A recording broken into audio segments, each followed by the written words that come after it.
Parlons maintenant de permutation. Une permutation de n objets est une manière de disposer de ces objets en tenant compte de l'ordre.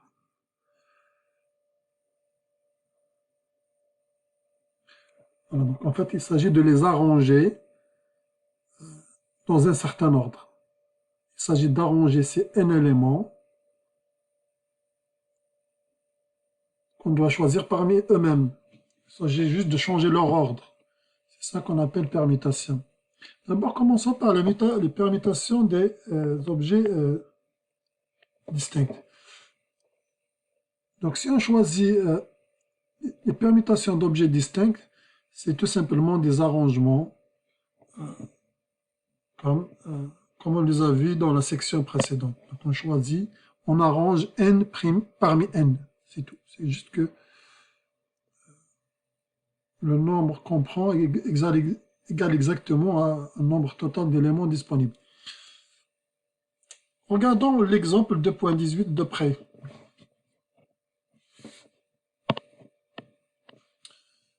Giordano possède une carte de chaque sorte, un carreau, un trèfle, un cœur et un pique, dans ses mains. De combien de manières différentes peut-il les tenir, de gauche à droite? Ok. Donc il s'agit en fait de comment il peut permuter ces cartes dans les mains. On peut réfléchir en termes de permutation. Il doit permuter ces 4 éléments. On peut réfléchir en termes d'arrangement par rapport à la section précédente. Il s'agit d'arranger 4 éléments choisis parmi 4. L'ordre est important, la répétition n'est pas permise. Donc ce sont aussi des arrangements 4 parmi 4. Ou on peut les appeler des permutations de 4 éléments distincts. Bien sûr, si nous avons une seule sorte, il n'y aurait qu'une seule disposition possible. Mais ici, tous les objets sont distincts. Si nous avions carreau et trèfle, si on a juste 2 cartes, pas 4, 2 cartes, carreau et trèfle, ben, il y a 2 possibilités, carreau, trèfle ou bien trèfle, carreau.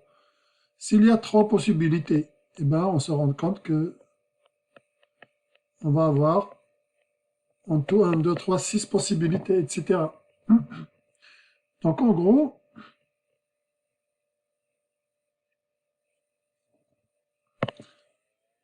on voit que on choisit la première carte finalement, ensuite on choisit la deuxième, la troisième et la quatrième. En choisissant la première,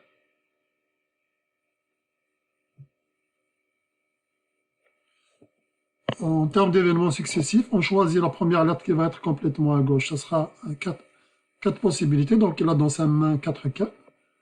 Ensuite, il choisit la deuxième, il va rester 3 possibilités, ensuite 2. Ensuite, je prends la dernière. En gros, on va avoir 24 possibilités. Donc, c'est des arrangements, en fait. C'est égal exactement aux arrangements de 4 parmi 4, lorsque tous les éléments sont distincts en tous les cas. Et c'est ça qu'on note comme permutation avec la notation Pn. Pn. C'est A44 qui est égal donc à Pn. P4 ici, c'est P4. Et c'est égal à 4 factoriel. Pour le cas de Giordano, qui a dans sa main 4 cartes auxquelles il doit choisir un ordre, il doit les placer de gauche à droite. C'est des arrangements de 4 éléments parmi 4, c'est aussi une permutation de 4 éléments. Le nombre de possibilités, c'est P4 est égal à 4 factoriel, c'est égal à 24.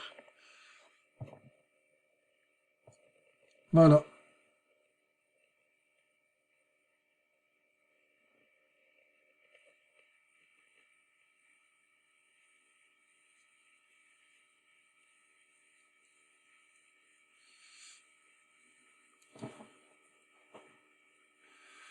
Donc il existe en tout 24 permutations possibles, qui est égal à 4 factoriel. 4 factoriel. De façon générale, donc, pour permuter un objet distinct, distinct, juste on les permute. Hein. Permuter, ça veut dire on change l'ordre. L'objet lui-même, il ne se répète pas, il n'y a pas de répétition. Quand on parle de permutation, l'objet ne se répète pas. On a des objets, on les permute, on change l'ordre. Donc l'ordre, bien sûr, est important. On le note P. Permuter un élément, c'est n factoriel le nombre de possibilités. Donc c'est n fois n moins 1, etc., fois 3, fois 2, fois 1. Quelques exemples, toujours pour les exemples, essayez de mettre la capsule en pause. Donc de combien de manières différentes peut-on disposer côte à côte une boule rouge, une boule verte et une boule bleue? Donc ça peut être rouge, vert, bleu, bleu, vert, rouge, rouge, bleu, vert, etc. En gros, on a 3 boules différentes. On doit changer leur position, on doit les arranger. On va arranger 3 parmi 3, ou bien on va permuter. On va calculer le nombre de permutations possibles. On choisit la boule qui va être à gauche, on va avoir 3 possibilités.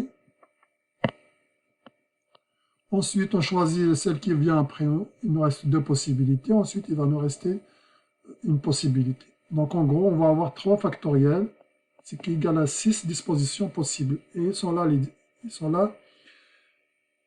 les 6 possibles sont là. À l'aide de la formule de permutation, on peut écrire, donc c'est P3. On permute 3 objets distincts. Ça donne 3 factoriels, ça donne 6. En termes d'arrangement, P3, on peut décrire c'est A3, 3. Il s'agit de choisir 3 parmi 3. Ok. Et là, ça donne pareil, 3 factoriels, ça donne 6. Donc on peut réfléchir, c'est des arrangements de 3 éléments pris parmi 3 éléments. Ou bien c'est une permutation de 3 éléments qui sont bien sûr distincts dans ces cas-là. Exemple de point 20. 4 enfants doivent être placés en file indienne pour traverser la rue. C'est la même chose, on doit permuter, on doit changer l'ordre. Donc on doit les permuter, donc c'est des permutations. On choisit le premier enfant. On a, il y a combien d'enfants déjà? 4. On a 4 possibilités, ensuite 3.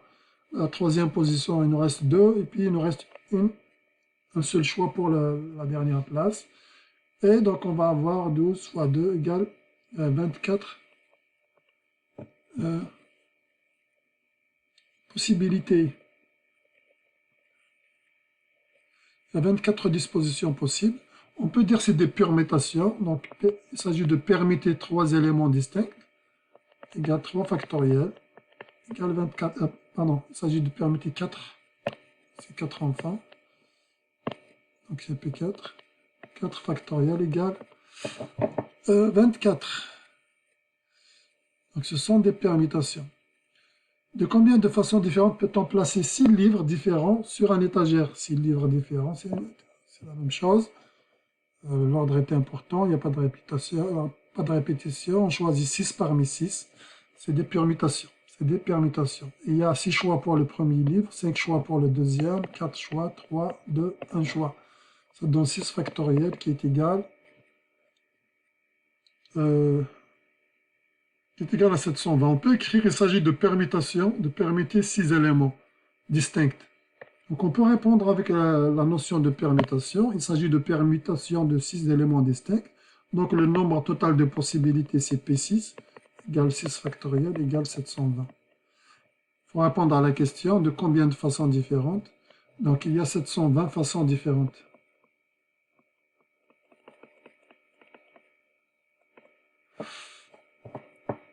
Exemple 2.22. Toujours les exemples, on met la capsule en pause. Donc 2.22. Combien y a-t-il d'anagrammes avec ou sans signification? Donc on s'en fiche de la signification.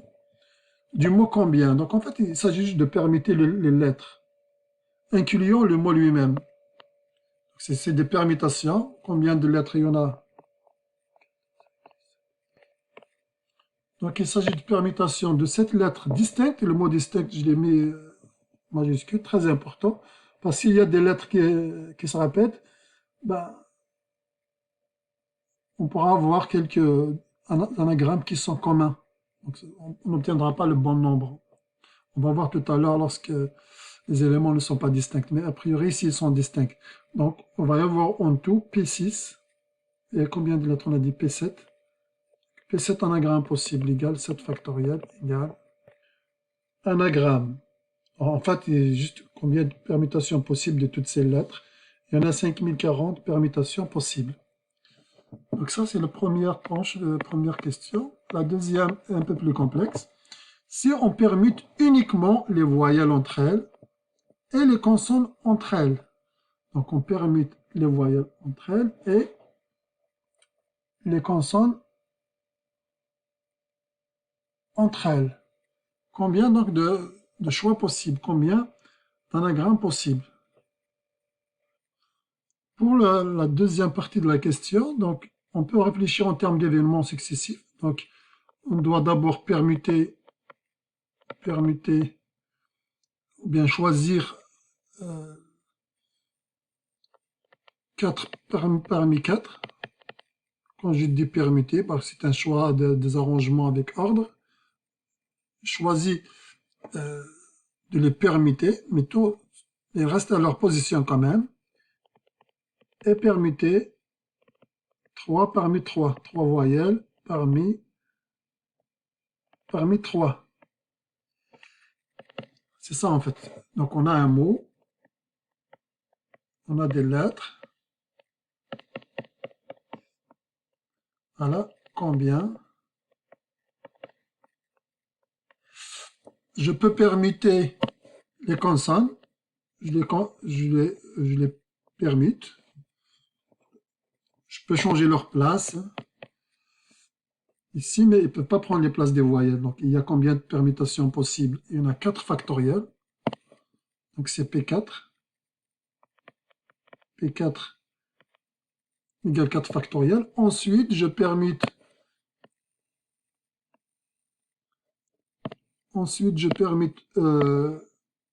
Pour chacune de ces possibilités de ces 4 factoriels, je peux choisir une des permutations possibles de 3 parmi 3. Il va y avoir ici 3. P3 égale 3 factoriel, P4 égale 4 factoriel, permutation possible. Et j'ai un et c'est-à-dire pour chaque choix des consonnes, d'une position, d'un certain ordre des consonnes, on peut associer 3 factoriels choix possibles de la position des voyelles. On a un et ici, donc c'est des choix successifs. Donc le nombre total est 4 factoriels fois 3 factoriels égale. Donc ici, j'ai dit permuter 4 parmi 4. Enfin, si j'ai utilisé le mot arrangement, arranger 4 pris parmi 4, mais pour permuter 4 éléments, on peut dire juste permuter 4 distincts, hein, et permuter 3 distincts.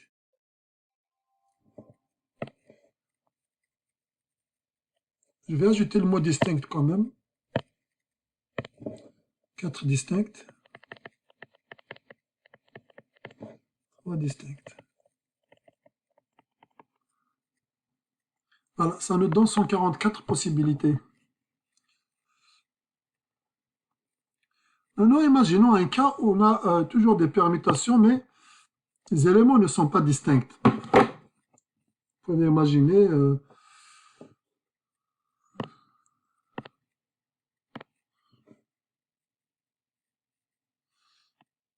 pouvez imaginer un mot, par exemple, un mot, je vais écrire juste comme ça au hasard un mot. Si... Même si ça n'a aucun sens, c'est bien. On va l'écrire comme ça, c'est bien. Eh bien, la lettre I, il s'est répété. Donc, les éléments ne sont pas distincts. Quand je vais faire la permutation, par exemple, de ce I avec ce I-là, ça ne change rien au mot que je vais obtenir. Ça ne change rien. C'est ça qu'on appelle donc des objets qui ne sont pas tous distincts. Il y a des objets similaires. Par exemple, ici, dans ce mot, la lettre I, lorsque je fais la permutation I avec un autre I, ça ne change rien au mot obtenu. Donc, lorsque les objets ne sont pas distincts, on va avoir moins de possibilités. En gros, imaginons un objet dont R1 sont de même type, de type 1. Ici, par exemple, R2 de type 2, etc. Donc en gros, il y a RK type, il y a K types possibles. Chaque type, il a R1, R2, nombre de... C'est par exemple la lettre I, il a deux possibilités. Il s'est répété deux fois, pardon. Donc c'est des permutations où les objets ne sont pas distincts. Ne sont pas distincts. Dans ce cas-là, le n factoriel qu'on avait trouvé pour les objets distincts, on devrait le diviser sur combien? R1 factoriel, R2 factoriel, RK factoriel. Pourquoi on fait ça? Tout simplement parce que à chaque fois qu'on permute les objets à l'intérieur d'une même classe, par exemple ici, lorsque je permute les I, ça ne change rien au mot obtenu, donc je dois éliminer tous les cas où la même chose s'est répétée. Et pour permuter R1 objet, le nombre de permutations possibles, c'est R1 factoriel. C'est pour ça qu'on divise ici sur R1 factoriel. On divise également sur R2 factoriel parce qu'on peut permuter les objets de type 2, on peut les permuter entre eux. En d'autres termes, pour calculer le nombre de permutations avec répétition, c'est-à-dire des objets qui se répètent, nous calculons le nombre de permutations totales, comme si les objets sont distincts. Ensuite, on divise sur le nombre de permutations des éléments identiques pour chaque type d'élément. Voilà, c'est ça qu'on fait. J'espère que ça va être plus clair avec un exemple. Combien de manières différentes peut-on disposer côte à côte une boule verte, 3 boules bleues? 3 boules bleues. Vous imaginez ici, donc il y a des éléments qui ne sont pas distincts, par exemple, qui sont identiques, comme la boule bleue. Si je ramène cette boule ici et l'autre ici, ça ne change rien, on a toujours vert, bleu, bleu, bleu. Okay? Donc on est dans le cas de permutation avec répétition. Pour obtenir toutes les possibilités, nous avons permuté toutes les boules. Donc il y a combien de possibilités? Il y a 4 factoriels, possibilités, 4 fois 3, 12, il y a 24 permutations. Ça, s'ils étaient tous distincts. Or, ce faisant, nous avons inutilement permuté les boules bleues. Les boules bleues, il y en a 3. On les a permutées combien de fois? On les a permutées 3 factoriels fois. 3 factoriels égale 6 fois. En gros, finalement, le nombre de permutations dans cette situation, c'est 24 divisé par 6. Et il y en a 4 finalement. Il y a juste 4 permutations possibles. Parce qu'il y a des éléments identiques. La boule bleue, c'est la même. Donc, voilà. On devrait diviser sur le nombre total de possibilités des boules bleues. Pourquoi? Parce qu'on doit garder juste une seule. Parce que bleu, bleu, bleu, bleu, c'est par exemple bleu, bleu, bleu, ou si je change le bleu, ça ne change rien. C'est pour ça qu'on fait ça. Donc ici, particulièrement, on a divisé juste sur 6, 3 factoriels, parce que l'autre, la boule verte, il y en a juste une. Il y a juste une possibilité. Voilà, maintenant, un deuxième exemple, exemple 2.24. Combien d'anagrammes du mot ici? Dans cet exemple, le i est considéré, les i sont indistinguables. Donc, si je ramène le i ici, ça ne change rien, ça formera toujours ici. Donc, on est dans le cadre de permutation avec répétition. Donc, les seuls arrangements possibles des mots ici sont quoi? Le nombre total d'arrangements, c'est 3 factoriels. Je divise sur le nombre de permutations des lettres qui sont identiques. Le i s'est répété 2 fois, donc sur 2 factoriels. 3 factoriels, donc 3 factoriels, c'est 6 sur 2 égale 3. Voilà. Donc, ce sont des arrangements avec répétition. Donc, il y en a 3 possibilités. Ils sont là, ici, ici, et voilà.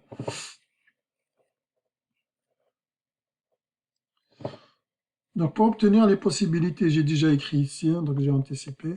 C'est pas grave, j'ai pas vu les lignes suivantes. Donc, il y en a en tout 3 possibilités s'ils étaient distincts. Ensuite, je divise sur le nombre de permutations possibles de la lettre i qui sont 2 factoriels, c'est-à-dire 2 égale 2, 3 factoriel égale 6. Et le résultat, donc c'est 6 sur 2 égale 3. Et ils sont là les anagrammes possibles.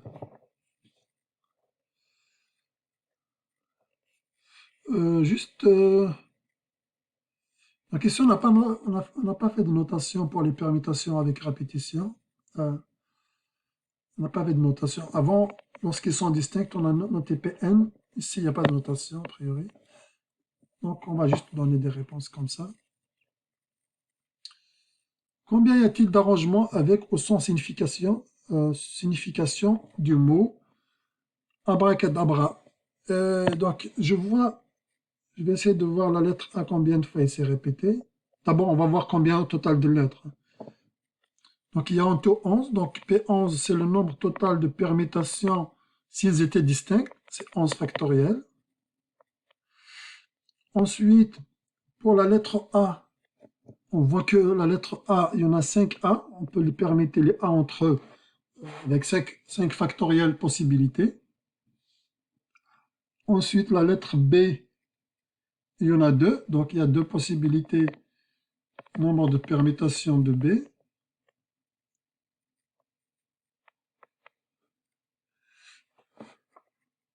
C, il y a une seule, donc c'est pas la peine de le considérer. R, il y a une seule, donc c'est pas la peine de le considérer. Non, pour R, il y en a 2 R. Donc, il y en a 2 R, donc on peut les permuter de factorielle manière. Nombre de permutations de la lettre R. Pour la lettre C et D, il ne se répète pas. Donc, en gros, on va répondre en disant le nombre d'anagrammes. Le nombre d'anagrammes, on va le noter comme ça, le nombre d'anagrammes.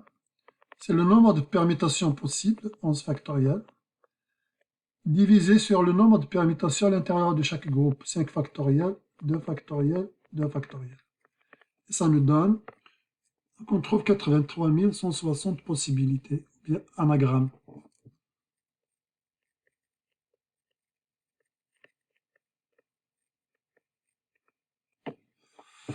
Voilà donc pour les permutations avec répétition. Encore un dernier exemple. Donc, de combien de manières différentes peut-on placer 4 livres de biologie, 3 livres de psychologie, 5 livres de mathématiques sur une étagère en tenant compte uniquement du sujet? On s'en fiche quel type. Donc, si je permets les livres de maths entre eux, ça ne change rien. J'ai toujours maths, maths, maths, par exemple. Ça ne change rien. Etc. Donc, finalement, il s'agit de permutation avec le nombre total de livres qu'il y en a, c'est 12 factoriel. Donc, c'est 12 livres. Donc, on peut les permuter s'ils étaient distincts de 12 factoriels de manière différente. Mais sauf que dans cette permutation, dans ces 12 factoriels, il y a beaucoup de permutations qui servent à rien. Par exemple, qui servent à rien dans le sens qu'on considère que ce sont les mêmes. Si je permets les livres de maths entre eux, ça ne change rien. Donc, je dois diviser sur le nombre de permutations possibles des livres de maths. Je dois diviser sur le nombre de permutations possibles des livres de psychologie et sur le nombre de permutations possibles des livres de biologie. Voilà. Et ça nous donne 27 720 manières différentes.